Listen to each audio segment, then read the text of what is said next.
welcome. My name is Mary Pat Kleven, and today we are on our third session of a program we're calling Flipping the Primstav. For those of you who are new and you're not quite sure what a Primstav is, it is sort of an archaic calendar that were used by Norwegians centuries ago, I guess. And essentially, the first half of this thing that looked kind of like a ruler was carved with all the various milestones for the summer. But around October 14th, you flipped it over to the winter. And you had all these milestones for the winter. So we started this as a five-session series that we will be finishing up by the time we have to flip our Primstav over to summer again. So we're flipping the Primstav, and that's what they call when you do that switch from it's basically April to October, so you do that switch. So at any rate, it was just a way of keeping track of all kinds of important things. And this winter with our flipping the Primstav, we're keeping track of all the important musical things. So the first two sessions, they are recorded. I put them on YouTube. I think I've sent out links to folks. So I've got them on YouTube, and I've got, more importantly, I've got playlists for all the tunes that we played, because I played through the tunes, but I thought it'd be more fun for you to hear other people, playing through these tunes, so you can hear, kind of what some of them are old recordings, some new or whatever, so you can hear through. And so the first two sessions, we simply talked about the group called the ScandiAm Jam, formed in Madison, Wisconsin, and it was formed out of a residency of Beth Hovenrado and the University of Wisconsin. And she came in, taught us a whole bunch of great tunes from the Decorah, Iowa area, southeastern Minnesota, some from Wisconsin, and formed this community group to just deal with play the music, the roots music of the era. We did 3 dances, had so much fun, we decided we had to keep going. So we just kept on jamming. And we continue to kind of add new people to our group. We meet once a month. And so we've continued to build our repertoire, and it's been kind of a fun, organic sort of thing, just a group of musicians who by and large, they mostly play other genres, but they come and hang out, for an hour or so a month just to kind of study and work on the music of the era. So the first 2 sessions I did on the tunes that Beth taught us. So that's what those are, all the ones, kind of the standard Beth Hovenrado and the footnotes repertoire. So if you're not familiar with that, it's kind of a fun repertoire from the Decorah. So that's kind of a fun one to go through. So today what I'm going to go through, though, is what I'm calling the ScandiAm Jam favorites. So we realized that 2 things. First of all, that we only knew the 16 tunes that Beth taught us, and so we were being asked to perform. And so we were playing these same 16 tunes over and over again. We even went to Nordic Fest, and I said, introduced us as a Footnotes cover band, which in Decorah went over really well. No one else would get the joke, but they all laughed. So anyway, so we decided that we really didn't want to be Beth's cover band. So we thought, well, we should probably learn some more tunes. So since we're all from this region, I said, all right, guys, I'm open for suggestions. I have some ideas. I bet you do too. So these are all tunes that people brought in. They were just kind of ones that we thought these would be fun. They kind of came from the group and some, additional research we did. So, and they've kind of risen to the top of being ones that we particularly enjoy and we add to our set lists. So the other reason we're doing all these recordings is we thought it would be fun so that you guys can kind of learn and, some of the stuff that we're working on if you're curious about these tunes. But we also realize that this is kind of a new genre for a lot of people, and so if someone wants to join in our jam, either in person or on Zoom, they might want to know, well, what tunes are you playing? And these aren't the ones that are out there. We've had to record stuff and put it on YouTube because it isn't there. So we know that people maybe want to know a couple of tunes before they show up. So this gives people an opportunity to just go on YouTube, learn a few tunes, so if they show up at a jam, come to a dance, join us on Zoom, they've at least got a few tunes under their belt. So we're accomplishing a lot of things with this. So you know me, multitasking. Why do one thing when you can do 10? So, and those of you who know me, you know how true that is. So I'm just wired that way, people. I'm just wired that way. So, okay. So without further ado, because I really do want to try to get this done in an hour. The first one, I kind of blew through my time. So I'm going to try and we're going to do, I think I have 7, 8 tunes. All right. So I'm going to do the old share a tune book here. There we go. Okay. You should be, I'm assuming everyone can see that. Okay. Alrighty. Okay, so this one is called Bringebaer Reinlender, or the Raspberry Rhinelander. And this one we got from Ina Larson. She is a Hardanger fiddle player and involved with the Hardanger Fiddle Association of America, which is actually based in the Twin Cities. But she plays Hardanger, she does some demonstrations. And so I had said, well, why don't you come to one of our sessions and teach us some Hardanger tunes? Kind of bring your Hardanger, and just so we know, because a lot of the tunes that we learned from the immigrants were basically played on Hardanger. They kind of, especially some of the more traditional ones, kind of went back and forth. And so she taught us this one, which is in the Hardanger folks like to learn. It's a basic one, and we just thought it was really fun, and it works well for the Schottisches that we learn. And we like to do it as a demonstration. We've had Ina play it on her Hardanger, and then we play it as a group, and it's like, yeah, it's the same tune, but it sounds different, so people can appreciate. It's like the same, but it's not, right? So they can appreciate the differences between hearing it on a Hardanger and hearing a flat fiddle. So anyway, but this is just a super fun little Rhinelander to get us warmed up with.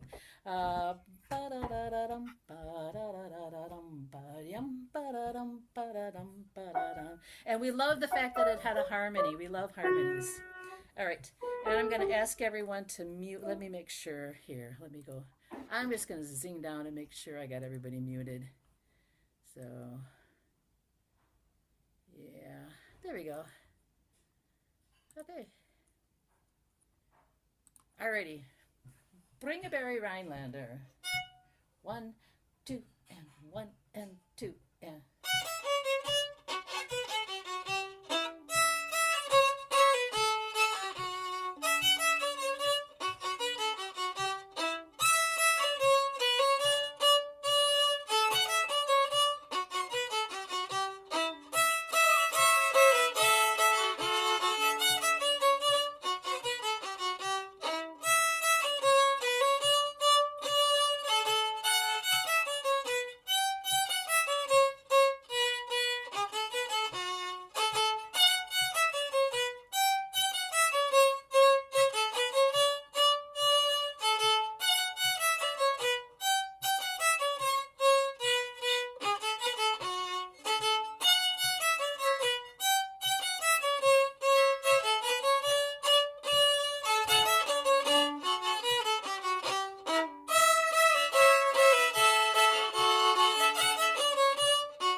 Was a fun one. We, you know what, and it's very basic, very simple, it's very approachable for all of us. So some of our members, musicians who are, kind of more, maybe a little more beginning level, this is very approachable for them. And then some of them, you probably heard me just throwing in a bunch of double stops just because it's really easy to do in D with this chord progression. It's like I said, these chord progressions are, I always say, it's the typical keys and the usual suspects. So, you can do a lot of the double stops and have some fun with it. So we like to do that. And of course, we have people who like doing the harmonies, so that added a lot to our group. All right. So for those of us, we have kind of a Finnish hangover from last night. Let me get this down here. We got on we'd been doing so much of the Scandinavian stuff, the Norwegian and Swedish, which would be the predominant immigrant groups, and some Danish, the groups in this area. But, we're also cognizant of the fact that north of us is a whole lot of Finns. And so we kind of got on a Finnish kick last winter. We said, let's just do something completely different. So we said, let's bring every Finnish tune that anybody knows. And it was about 8 of them. It's because we didn't have Eric in the group. Then it would have been 150. But so anyway, so we went through a bunch of them, and we really liked these two. But each one of these polkas was kind of short, so it was more of a snack, and we wanted a meal. And so we put them together, and let's see if I can squeeze it. All right, okay. So it is the Finnish polka, which was a traditional polka that was turned into a song in the 1928s and popularized as I think it's like the Ievan Polkka. But it is a traditional Finnish polka that is played in the upper Midwest. And we paired it with the boys from Karelia, the Ievan Polkka. Karelia is a region of Finland. It's actually a region that's part of Finland, part Russia, part Sweden, I think. Any rate, so it's just kind of from that region. So if it sounds kind of Russian, and I think Debbie last night you were saying, man, this sounds kind of klezmer, sounds kind of Russian. I thought, of course it does, because Finland is right next to Russia, and there's a lot of influences, and I think that's why we like it, because it makes our set list more interesting. The Norwegian and Swedish tunes tend to sound fairly similar. When we throw in some Finnish tunes, we're getting some different, just the whole different vibe, different keys, just kind of a different thing. So I have a lot of fun with this. I tend to play this, these, I really kind of attack them. So what I'm thinking we'll do is, in fact, this might be a little bit easier. Why don't we do them one at a time? Let's play the Finnish polka through a couple times. Then we'll play the boys from Karelia a couple times. Then we can do just one time through. We'll do the switch so you can see how we do it as a set. And it is kind of fun because it's like a sudden change of key. It's kind of fun. All right. So Finnish polka. This is the one I was joking about last night that I learned this at an Irish session in St. Paul. So this... This is how much the Finnish culture seeps into your DNA, through your skin, through osmosis, throughout Minnesota. So, Finnish polka set in B minor. Finnish polka, we'll just do that a couple of times. Dun da dun dun da dun da dun da dun da dun da da da dum bum dum. All right. 1, 2, ready, go.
Okay, now we can move on. We're going to play the Ievan Polkka. Well, the one thing I wanted to mention about this one is I've got a couple of recordings. One of them we have from Jason Buzneski. He's from the Milwaukee area. He knows a lot about the Finnish tunes in the upper Midwest, and he did a recording.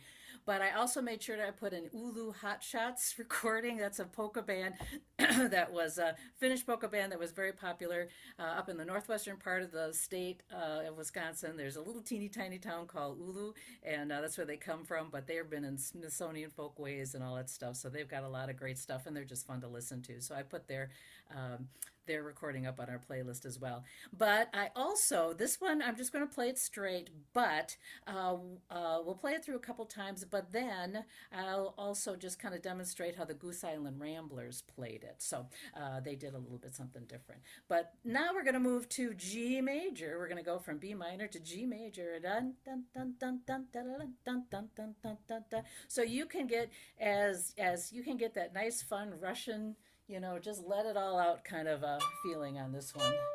All right. 1 and 2 and 1 and 2 and...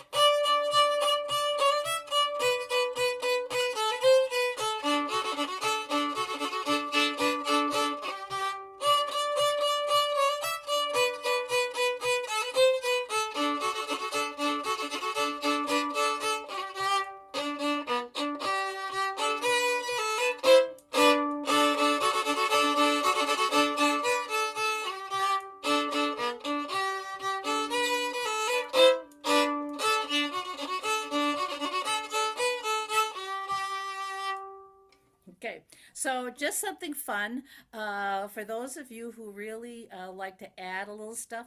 I have a source recording of the Goose Island Ramblers doing it. They called it George's Finnish Polka after their fiddle player, Smokey George Gilbertson. We do a lot of Smokey George tunes in our part of the world.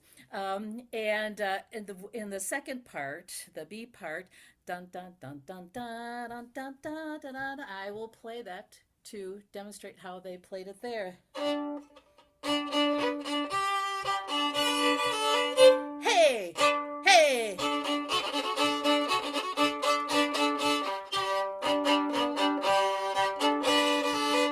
Hey, hey. All right. So then it occurred to me as I'm listening to it, I'm like, well, that's really fun. Now, we don't do it that way in the group because I got 17 people and we would never say it all at this, right? And I actually did do some haze during it and I just freaked people out and I stopped playing. So I don't do that anymore. But if you are interested, because I know I am, I'm always looking for unique crooked tunes. And if you add that, hey, hey, you then have a crooked polka. So if you wanted to add a crooked tune, a unique cricket tune to your collection, by transcribing it to throw in that little hey, you've then gotten a 9 bar polka. And the dancers don't care. They'll keep on doing it because it's a round dance. They can keep doing it.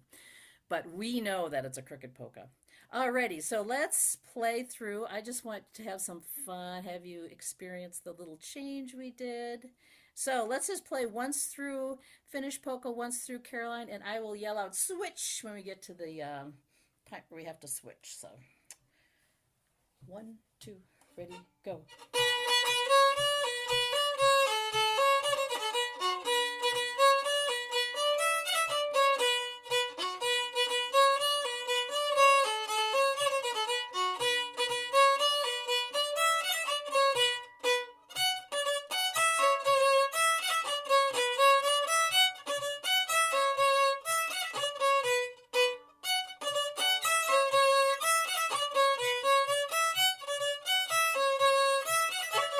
Switch.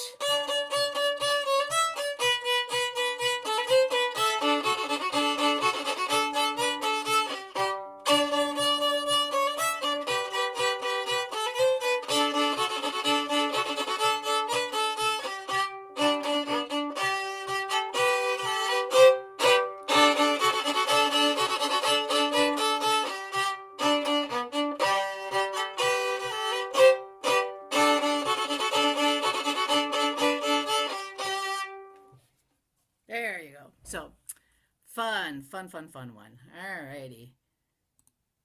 Okay. On to something completely different, which is kind of the story of our life here. All right, this is Genette Burgess's Waltz. In case you look at that and think it's pronounced otherwise, it's Genette Burgess. We've had people from Decorah indicate, yes, that is how it's pronounced. So Genette Burgess. Genette Burgess was, as a girl, was told never to touch her father's fiddle, even though she was dying to play Home Sweet Home Waltz on it. She finally snuck, this is how you get your kids to do anything, tell them they can't. So she snuck in, got the fiddle, her father caught her playing, and she thought she was in trouble. Instead, he said, no, play it again, and then taught her this waltz. She ended up being a contest fiddler in the Decorah area, and she one of those typical stories of the woman who shows up at the fiddle contest, all the men laugh at her until she cleans the floor with them and wins. So she gained her respect because apparently she was very accomplished, in her days. So this particular waltz has been named for Genette, and we really like it. I added in the harmony, and the reason I added in the harmony is, again, we've got a bigger group, and so you gotta add. You have a whole bunch of fiddlers all playing the same tune, and honestly, I hope there's no clarinet players, but you sound like a clarinet band, so and you don't want that's not what you want. That's not the vibe we're going for. So we added in the harmonies. And so one of the things that I was realizing that our group kept falling apart in the second part there, dum ba da da da da dum ba da da da. That's a common, that dotted, the dotted eighth, 16th, that kind of passage. And when you're doing it as a solo, you can pretty well do that. When you get a bunch of melody instruments playing it, it was just kind of sounding too mushy. So I wrote it, and obviously you can change whatever you want, but I wrote the harmonies so that the people who were having a hard time doing that could be supportive and helpful to the rest of us who were tackling it. And it ended up making the rhythm sound a lot. They were helping us out by giving us that nice steady beat and making sure we knew what we were doing. And the whole thing kind of sounded a little better because it was a fuller sound and we were not screwing up when we got to that passage. And all of a sudden, everything was sounding great in the A part, and then it just sort of fell apart in the B part. It was like, no. So the harmony helps boost that. So anyway, so just so you know, there was a practical reason for why we needed to do that as well. So let's play through Genette Burgess's Waltz. There are no repeats. So we'll play it twice so that you have a chance to play the melody. But then if you want to try the harmony, you can do that as well. So good old G. Nice, sweet, sweet, sweet waltz. These are all sweet waltzes. So, okay. 1, 2, 3, 1, 2.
We really like, well, I said these are all our favorites. We really like that one. That's a real sweet one. We enjoy that one. That's kind of a fun one. Dancers really like that one as well.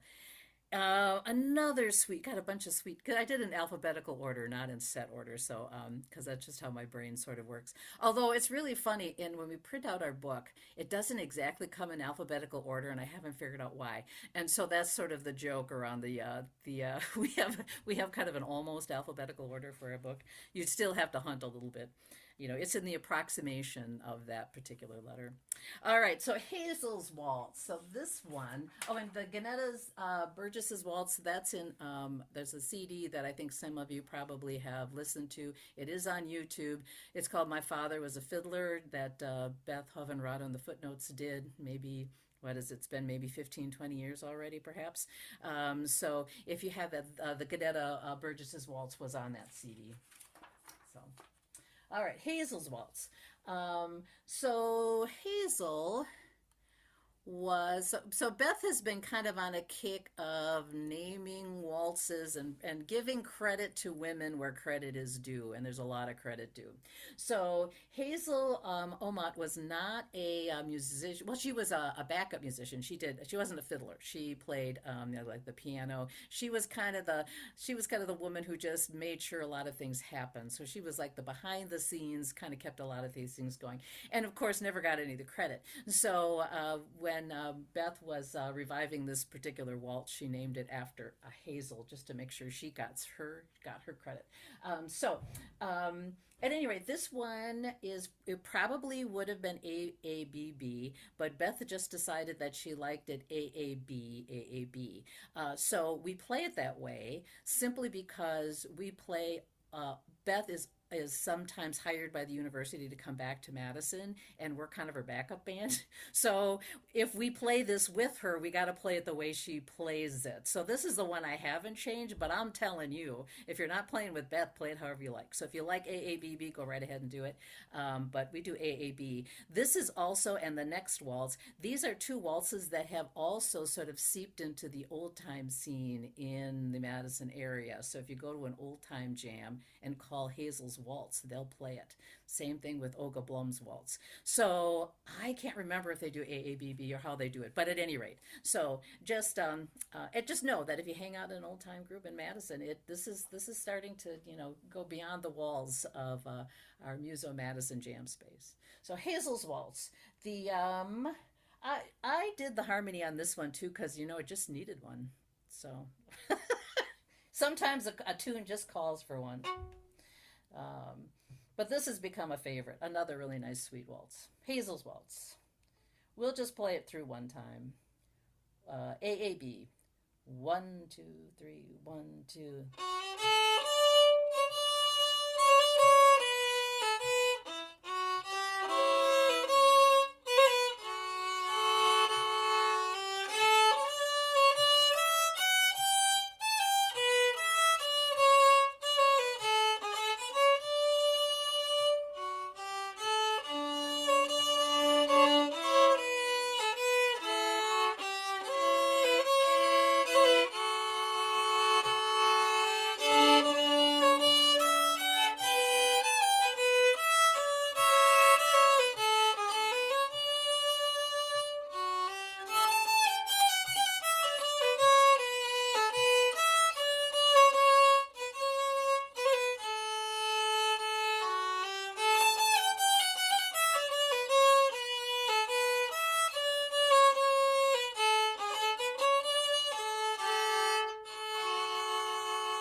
And again, with these waltzes, they always end just on a long note. Add whatever tag you want, just have some fun with it. So they're not really intended just to be left hanging. So just kind of improv a tag. This was one that I was surprised was not up on YouTube. So I did have the ScandiAm Jam last week record this one. So you'll be able to actually hear us playing this tune. How fun is that? All right, how are we doing on time? Ooh, oh wow, we're doing really well. Ooh, nice. Okay, Olga. All right, all right. Around here, we haven't decided if this is Olga Bloms or Olga Blooms. We're pretty sure it should be Olga Bloms, but it's being mispronounced as Olga Blooms, so that's how I'm quite sure that the Norwegian would be Blum. At any rate, this comes from a book that was written with what was called the Wisconsin Old Time Music Project in the Folklore Village back in 1982. They did a book called Across the Fields with an accompanying CD, or actually cassette at the time, no, LP at the time. And it was articles of different fiddlers, primarily from western Wisconsin, from the Driftless area, and some of the tunes that they played. And the Blum family was from Blair, Wisconsin, which is not too far from Eau Claire, I don't think, western part of the state.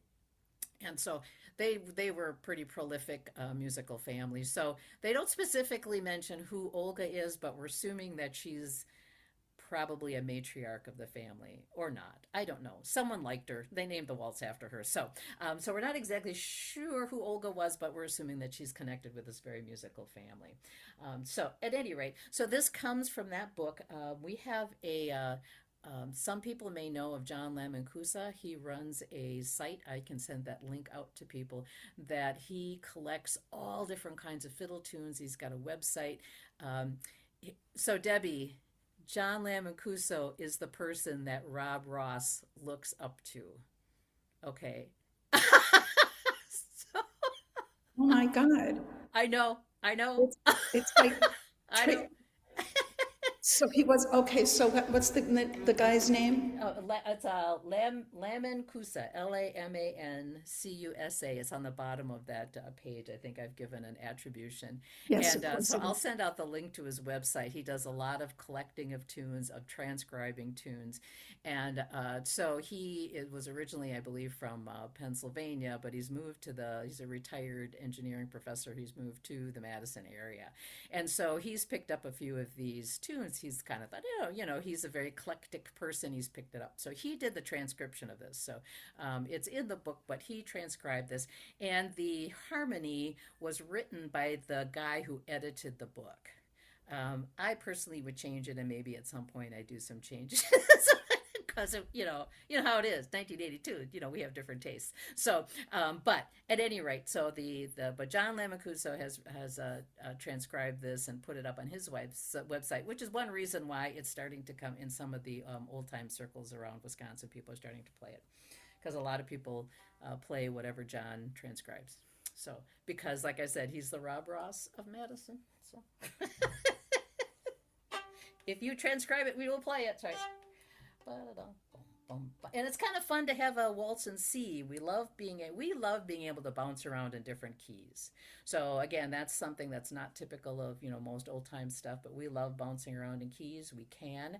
We do have one banjo player, but he's a banjo player and fiddle player. He has assured me that if it's a key that he just doesn't think is going to work on the banjo, he puts down his banjo and picks up his fiddle. So we are not required to stay in a particular key. We enjoy the banjo when we can, but we love having him play his fiddle when he can. So we are not, we bounce around keys a lot. All right, Olga Bloms Waltz. 1, 2, 3, 1, 2.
Another really sweet waltz. And this is another one that we ended up recording. And I've now realized that a lot of the tunes from Across the Fields, they're in that book, but unless you have the book or the old LP, they're not out on YouTube. They aren't out. So that may be a future project to start transcribing and the tunes from Across the Fields and kind of bringing them into 2026, right? Because where we all get our tunes. Okay. Next one. Prinsevalsen. Now, has anyone heard this tune before? This is a really old one. This is super old. Okay, so this was one that Beth gave us after she gave it to us after she left. So because we obviously stay in touch with her, she comes back and plays some dances. So we still have that opportunity to have some kind of back and forth. She does workshops, and some of our members go to those workshops, or some of the jam folks go to those workshops, and they'll bring back a tune and say, "Hey, we got to learn this tune." So we've added some additional ones. Well, but this is one that she did some research on, and she's got all the research written on the bottom. And she says basically this is probably one of the oldest known tunes. So Leroy Larson, who was one of the first collectors, in Wisconsin of a lot of these tunes. Actually, no, Leroy Larson was in Minnesota, right? No, was he? Where was okay? He was in Minnesota, right? Okay, sorry about that. So he's in Minnesota, but he was doing a lot of the collecting of these tunes. And he collected this one. And so she did some research on it and realized that it was, probably one of the oldest ones. And so as I was looking at her, rereading some of her research in preparation for this, well, first of all, I love the fact that Viola Lee, that a lot of us, are familiar with her recordings, she called it the Skunk Lake Waltz. I'm like, well, of course you would. So why would you take such a beautiful name like Prinsevalsen and call it Skunk Lake? I don't know, for fun. So, any rate, but she talks about the Gudbrandsdal round waltz style, and we've heard the term round waltzes, and we have seen this particular kind of musical pattern shows up a lot in the waltzes we're doing. And there's another one we'll be doing at the end, the Stepladder Waltz. It shows this is the Gudbrandsdal round waltz style. So it's so nice that I have heard this pattern multiple times in this music, and it was so nice to be able to give a name to it. And the other reason is like we see the Gudbrandsdal either listed in the name or the title somewhere, and a lot of stuff that Leonard Finseth collects. So I'm thinking that he must have collected from people who came from the Gudbrandsdal region of Norway to Wisconsin and Minnesota. And what has made me think about this is the fact that we're also prepping for a workshop on the Elmo Wick project, kind of 10 years after Elmo Wick. What have we learned? Elmo Wick's music, there isn't a lot of crossover of the tunes that he had with the other collections we see. We see crossover in these other tunes, and we're not seeing that with Elmo Wick. And it finally occurred to me, because you would think I would have figured this out 10 years ago, but I did not. I figured this out about 2 weeks ago. It's because everyone that Elmo Wick was collecting from, all of his family members and neighbors, they were all from Hallingdal, Norway. So we have people coming from a completely different region sitting in central Minnesota, who are West Central Minnesota, who are all playing these tunes together, and they know all these tunes. And then these tunes are all played in the driftless, and I'm now realizing that the driftless area is pretty significant. So I think I'll do a workshop, not this year, but stay tuned. Next year, I'll probably do one, Fiddlers of the Driftless, because I think that when I'm really looking at these, most of these fiddlers come from the driftless area, western Wisconsin, southeastern Minnesota, northeastern Iowa, and that's all called the driftless. So at any rate, so it was really helpful to hear this, because I thought this was basically giving a name to a style that we hear a lot.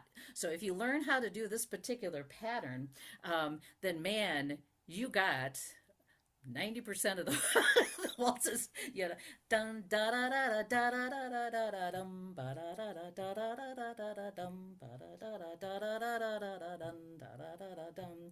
So this sort of this kind of pattern, this sort of up and down, this sort of thing, this really is an excellent example of kind of where it all came from. And I think I talk about it. Let's just play through this. We could talk about the bowings here. Okay, so I was struggling a little bit when I was first playing these tunes. I was struggling a little bit about how to do the bowings, because I'm just one of these people, I just like to Dyan, da, da, da, da. I don't want to, I'm not very good at doing this back and forth, kind of thing.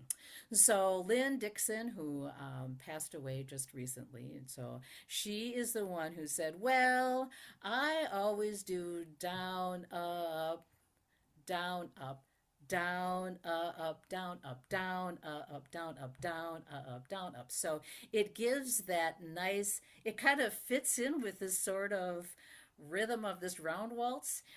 It always gets you where you want to go, and it works whether it's quarter or eighth notes. It just kind of works, and you all end up right where you need to be. So I always do Lynn Dixon bowing when I do this, because it just, and if I get a little mixed up, it's fine. I just hop back in and do, so down, up, down, up, down, up, down, up, down, up, down, up. So you get into that kind of a pattern, and it works for just about all the waltzes, so better in this style. So Prinsevalsen, this was probably named for a Danish prince, so royalty in the 1700s. So really good old stuff. Alrighty. So alrighty. 1, 2, 3, 1, 2.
think all these just sound like little music boxes. Don't they think like you just wound up the little and I always think of the little dancer going around. So oh, very cool. Very cool. All right, so that's an old one. All right, now here's one that we picked up. One of our members attends, I'm sometimes in person, I think sometimes online, a Spellman's Log in Chicago. Now, we don't do a whole lot of, you can see we throw in a few traditional tunes, but we'll throw in traditional tunes if they're played in the upper Midwest by immigrants, right? So we're not just because if we just took all traditional tunes and upper Midwest tunes, there'd be so many tunes our heads would explode. So we essentially have kind of said, yes, we can take a traditional tune, but if we know it's been kind of played. Any rate, but this is one that's, so it's played in Chicago by the Spellman's Log, and we just really liked the Schottis. It was a really simple, very basic Schottis to be able to see if I can make that a little bit bigger for you to play. And one reason why I think that, and obviously the only thing we know about it, if it's the Setesdalen Schottis, it's probably from the Setesdal region of Norway, and that's what we know. And it's played in Chicago, we know that. But they play it a lot. It's kind of like their thing. So the one reason I think that we ended up liking this, and I tossed in on the playlist a little video that I did when I went to Nordic Fest in Decorah, Iowa. And it's the street dance that the Footnotes does at the Nordic Fest. And if you haven't seen it, it's amazing because they get hundreds of kids showing up doing all these dances. And so you get an impression. These are not kids who dress up in their bunads and do all the traditional steps, and they're very organized and orderly. These are kids who are out on the street having a good time, and they're making up the steps as they go along. So it's really quite a thing to see. So one of the things that we learned was that the Schottis that people like to do around this part of the upper Midwest is called the horse and buggy Schottis. So it's not one where it's just like two people kind of like doing their steps together.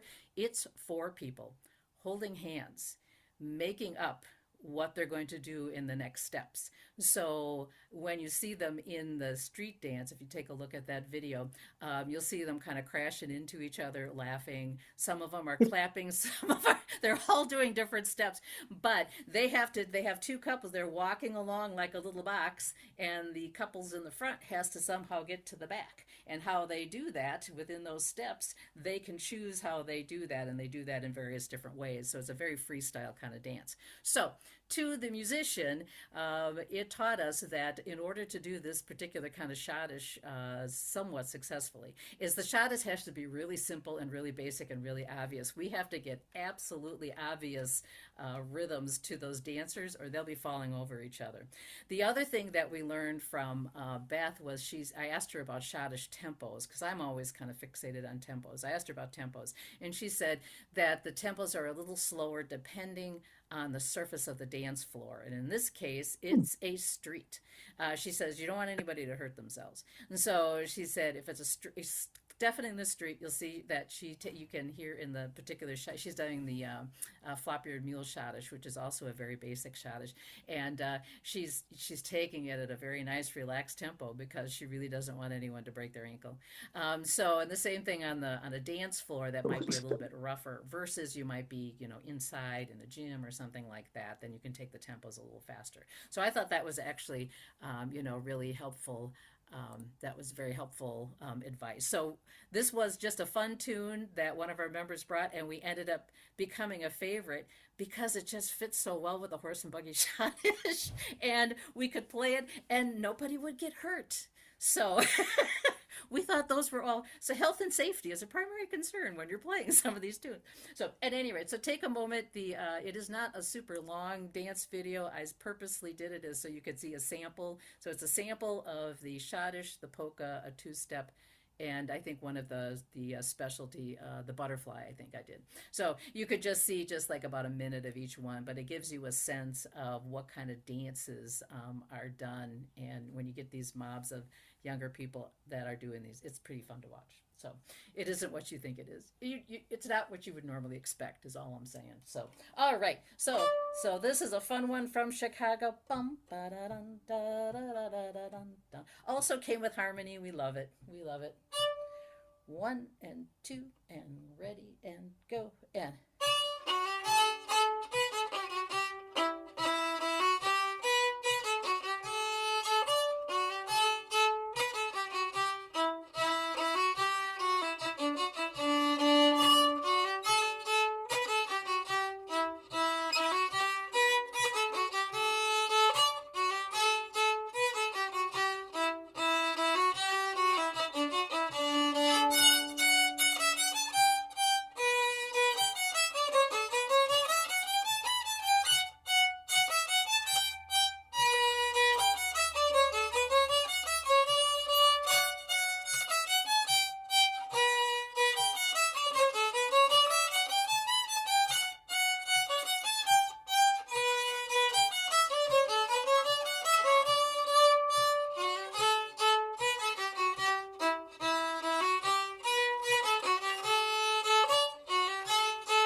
Okay.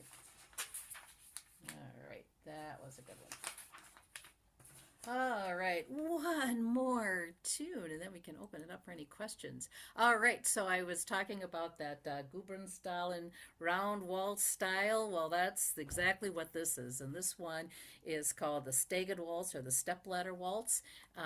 This is one, again, this is also one that the old-time groups will sometimes play, and I think it's because Chirp Smith, who's an Illinois old-time player, pretty well known, he sometimes comes up to southern Wisconsin and jams with some of the people in the old-time jams, and he really likes this waltz. He picked this one up as kind of a Wisconsin tune, and so if you ever are sitting at a festival with Chirp Smith, you can ask for the Stepladder Waltz, and he'll play it for you.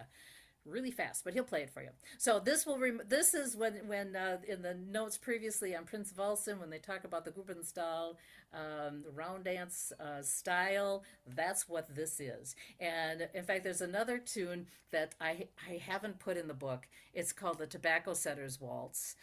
It is nearly identical.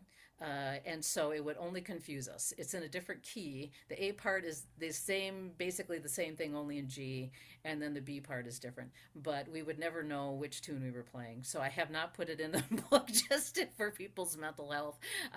But it's, again, it comes from the exact same part of the state. It comes from the Edgerton, Wisconsin area, named after the tobacco.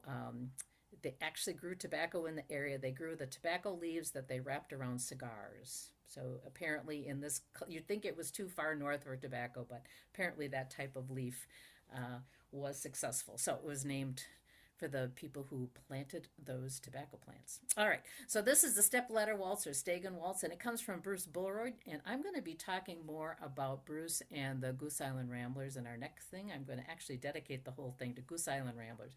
Because, we basically, in the ScandiAm Jam, we're playing within 2 miles of where the Goose Island Ramblers did all their gigs and lived and worked and played. So we're really like right in the heart of Goose Island Rambler country. And they were studied and written about by the folklorists at the University of Wisconsin. So we have a lot of information about what they did. And they had a very unique style, which they've dubbed the Polkabilly style. So, but they collected a lot of traditional tunes. And so we're going to go to some of those next month when we do it. We're going to kind of devote that to the Goose Island Ramblers. But this is one that Bruce had in his collection and that we just, we really like. It's a fun one. All right, Stepladder Waltz, Stegen Waltz. 1, 2, 3, 1, 2.